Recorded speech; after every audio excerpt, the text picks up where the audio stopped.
YouTube has this long history of going from these devices, from the computer to the phone to the iPad to the TV now, that has changed the nature of these platforms over time. And one of the amazing things is that way back in the day, we tell this story all the time, we saw former CEO Susan Wojcicki talking about the power of YouTube and the vision that they had to take over the TV over many, many years. This was like a decade ago, by the way. There's another interesting thing that Susan Wojcicki always used to say, which is that YouTube is really more of a music platform than anything else. And I always found that kind of weird. I'm like, well, no, YouTube is a video platform. She's like, no, YouTube is a music platform. So music platform, TV. Music platform, TV. Well, what used to be the thing that was the music thing on TV? MTV, probably. Mm-hmm. That was maybe the way to do it. You watch music videos and things like that.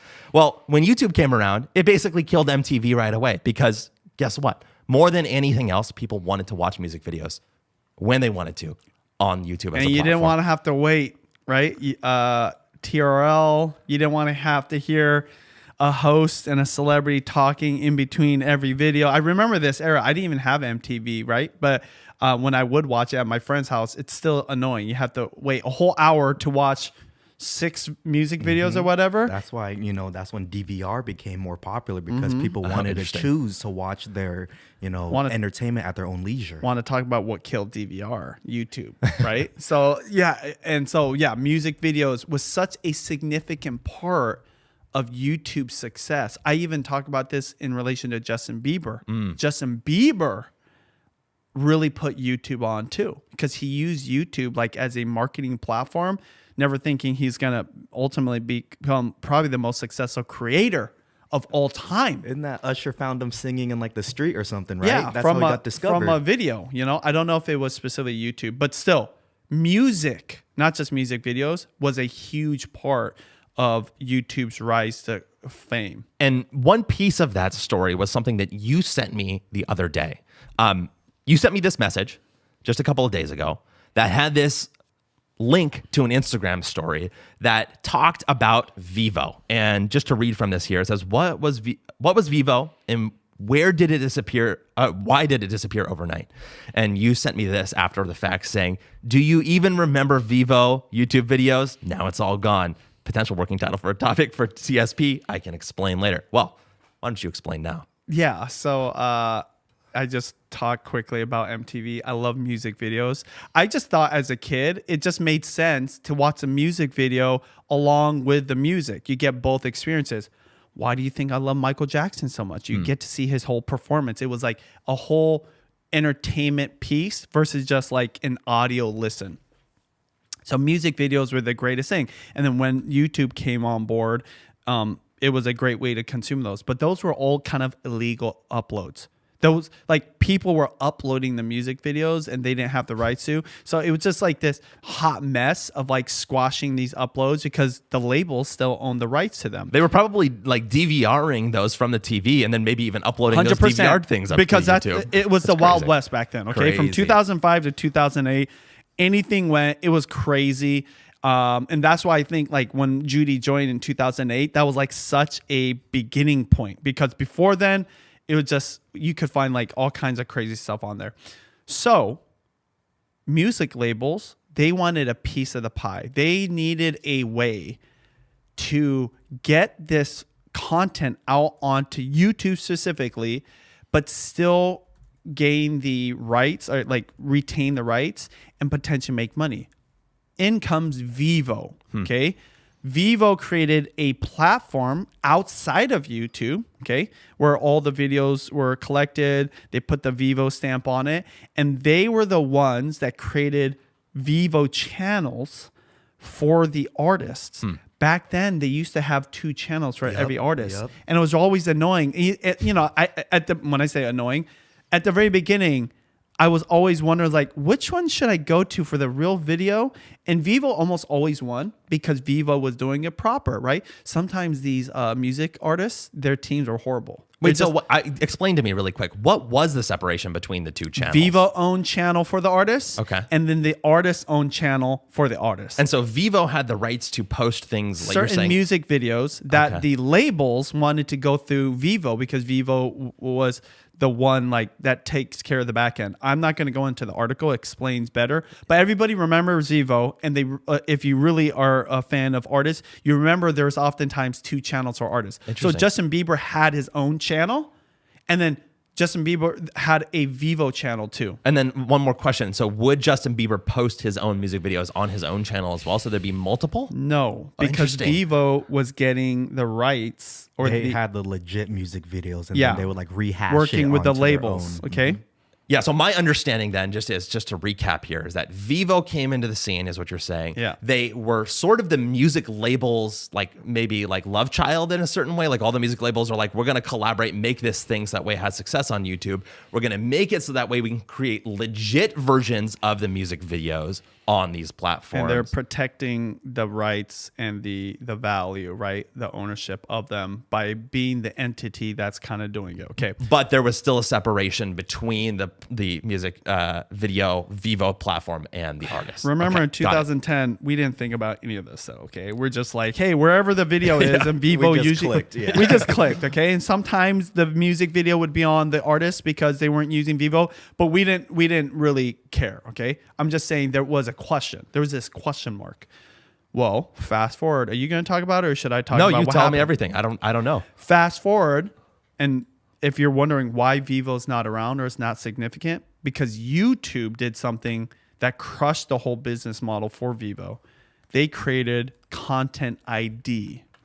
So Content ID gave identification to the video itself so that it couldn't just be copy and pasted and you could claim the rights to that video, okay? Well, then there's no need for Vevo because now the labels and the artists could do it for themselves. Crazy. So then what happened was Vevo was still a thing for a long time, but fast forward to 2016, guess what? Because of Content ID, but also because of these lingering Vevo videos that were all over the place, YouTube allowed the artists to combine the channels. I didn't know that. So they made 2 in 1. By the way, I hung out with somebody that's from YouTube. I won't say their name. That told me about how they do this on the back end of YouTube. It's kind of fascinating. Really? They can do whatever they want at YouTube. For sure, yeah. So we thought like, there's no way to combine channels. No, there is a way to combine channels. And literally like combine, like the video was on a Vevo channel and now it can be on the artist channel. So they don't lose any of those views. Wow. So you should pull this up. Go to Justin Bieber's YouTube channel and look for hey, baby, whatever that. Okay, just let's look it up. Let's see if the Vevo watermark is still on it. That was one of the first that was like huge because it hit 1 billion views. I bet you it's on Justin Bieber's channel. Probably still says Vevo. Probably got like 4 billion here. Like, can you show it on the screen so other people can see it too? We'll pull it in when. He's saying you have to show it. Can you send it to me? Yeah. So why is this significant? One, because we all grew up with Vevo, and it was a huge business. It was legit, and then with one fell swoop, YouTube crushes it. And if you're ever wondering what ever happened to it, not that even matters, okay? But 2, this just shows you the significance of what the music industry did for YouTube, but also what YouTube did for the music industry. Like, can you imagine an artist right now putting out a music video and not putting it on YouTube? Like, that's just dumb. Yeah. It shows you how many people have this behavior and expectation that the video is going to be on YouTube. And you check nowhere else. I remember when Tidal came out, Jay-Z was pushing his own platform. And I think, again, trying to help artists have more control and own the rights to it.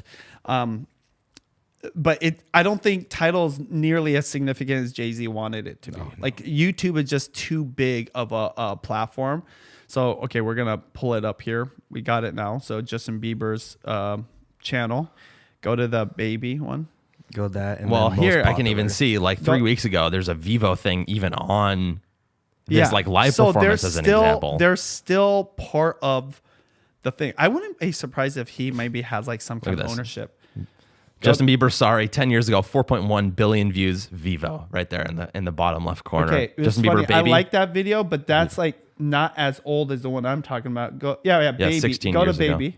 You want me to like actually click through? Well, like, sorry, I don't have YouTube Premium, guys. just pay for it. I like to watch the ads because I'm like, I need to know what's There's going a on. benefit to watching the ads, by the way, so that you can kind of like see what that. Quick thing is. aside for everybody who's watching this as we go through this, YouTube has added a new ad product. So this is important for creators to know because what they do is that in the skippable ads, they will keep a little chip in the bottom corner that will keep showing the ad after you've skipped it, which I bet you raises the value of those ads on mobile. So because maybe it's a last ditch effort to try to get your attention if there's something. By the way, if you're an advertiser now, you're thinking about that. Like, how do you get the attention by maybe doing something where like it captures your attention, even though it's a small window? Anyways. Exactly. Yeah. Okay, so just play this. Right here. Are we going to see Vevo in this? There's Vevo down right there, here. Vevo. Okay. This is the old era Vevo, and why this video is significant is because it wasn't on this channel. I don't think. That's crazy. Go down. Like scroll down. Yeah. So the channel says Justin Bieber. Yes, I think in the old days, it said like Justin Bieber Vevo. It's amazing. Okay. Well, you're probably wondering why the heck I brought up this story. Yeah, okay? tell me more. I think it's kind of fitting that we talked about Michael Jackson in the very beginning. Mm-hmm. What made TikTok successful in the very beginning? Do you remember what TikTok was called before? Musically. Okay. And the music usage or the ability to use songs that were trendy made those early dance videos so popular and go viral. YouTube. I always give so much credit to creators because I'm very biased and my mind was in that part of the world of YouTube. But then the probably top 3 reasons why people are watching YouTube, one of those was definitely just music videos. You could listen to your favorite music, not even watch the music. You could listen to that music for free, right? On demand and not have to pay for it on YouTube, okay? Yes. So these platforms all benefited from that. Now, and I actually think now that Meta has made it so that you can use mainstream music, is making their reels even better. Like I'm planning to make this reels and a heartfelt piece of like a heartfelt song for my reels, for a gift for somebody close to me for a certain holiday. I won't even say it just in case she's watching, but you know why. So if I didn't have that music, it wouldn't be nearly as good because before you have to use stock, whatever. And music is obviously this audio portion of the content. It's so powerful. In fact, you know, one of our favorite creators right now, Alex Key, does long form vertical content. Well, guess what? One of the common themes of all his videos are really good music. Yes. And the music matches the story or the theme. The overall vibe. The overall vibe for it. Just use music. Your videos, you always use music. Yeah. That's part of the vibe too. Didn't this last one, did you use like something like a little bit 80s or something? Yeah. Yeah, right? And I remember that. I remember your videos on your channel. So it makes me just think about how I always use a microphone to capture my voice, but now just using music. I think that this is where, like, remember musicians were kind of losing the game. Yes. And they're like, oh, we're not making as much money. People are illegally downloading on Napster. There was always like these ups and downs. But still, when you think about the biggest artists, did you see how many people waited to see BTS in Mexico City? Yeah. 500,000 people. Crazy. Just for 5 minutes of watching them out their balcony. Music is so powerful. It's universal. It's universal. Yeah, like no language barrier, even if they are speaking a language you don't understand. And I think I'm stating the obvious, but music is just such an important part of entertainment. And this is, again, I feel like one of YouTube's strengths that no one really talks about. and the fact that music and music videos were on there, but now we can use that music, and you should use that music to create the vibe to get someone's attention and keep their attention. And you could almost say, think about this, wherever music is the most accessible at like the most affordable is where people go. That is very true. And one of the interesting things that I've heard recently is, you guys know Van Neistat, Casey Neistat's brother? Yes. One of his phrases that I love as a creator, you should take this for yourself too, is that music is like the sauce of video. Like on a pizza? Well, like on anything. Okay, like anything that has sauce. Yeah, you right? have to have the sauce. You gotta have the sauce. Soy sauce, or sushi, yeah, for sure. And I guess what I'm taking away, I really like this story, is that the platform changes are really powerful, actually. Like this was not like an algorithm change necessarily. It was a platform tool that YouTube added. And what did it do? It killed an entire platform, Vevo, basically. Like one change, one tool killed that entire platform. Okay. But there's another takeaway too, which is that it actually made artists more powerful. And so tell me more about that. 100%. What I always say when I talk to people about like what makes YouTube powerful, what makes TikTok successful, what makes the creator economy, it's definitely the creator. Yes. But it's more simple than that. It's the person with the ability to create something. So the creator's skill, right? In this case, a musician's ability to create a song, that is the most important thing. That is the thing, no matter if a platform changes content ID or a function or, like a setting or a whole industry changes, the artist always survives. Yeah. We had this kind of debate the other day, We right? did, yes. Is it the creative or is it the system, you said, right? And I say, well, I default to it's always the creator. So the takeaway from all of this, almost like from Michael Jackson to Justin Bieber to any creator on any platform, if you want to default, like whether you're doing really well and trying to figure out what's the next stage or life just sucks, just create content every single day. That's what I told you, like as we're building this new business and helping creators at the creator company, right? As we started this show or whatever. I mean, this show in a way is creative, but I never want to lose the practice of creating content. Yes. And if you get good at that, I've even pushed you, right? And you're more of an analytical guy. You're doing AI. You're like the brains of the operation. I mean, me and Nucci have some brains, right? But I'm just saying, like, you sometimes forget to create. And what do I always tell you to do? Create. Always. Artists always ship, right? Yes. That is the skill. Like I was talking to Nucci about Michael Jackson. One of my favorite scenes is a behind the scenes documentary about his last tour and him interacting with a drummer, a legendary drummer. What's his name? Sugarfoot. Okay. This guy has a name. A drummer has a name that people know if you're a drummer. Me and Nucci used to be drummers. So he's still a drummer. And he's telling this guy how to drum, right? Michael Jackson is. The skill of being able to create like art, that is the last thing that makes you human here. In the world of AI and technology and platforms and businesses competing and everything being monetized and turned into like some kind of like ROI, if you can do that, then you will survive everything. That's why Judy's 4,500 uploads has kept her relevant. When people say, hey, how does she like sustain this longevity? She never stopped creating. She never delegated her editing to somebody else. I'm not saying you have to edit, but you have to be part of the creation process. But the more you do it, and this is why I think my theory is, Casey, if he keeps this up, he will. I just talked about this with Byron Talbot.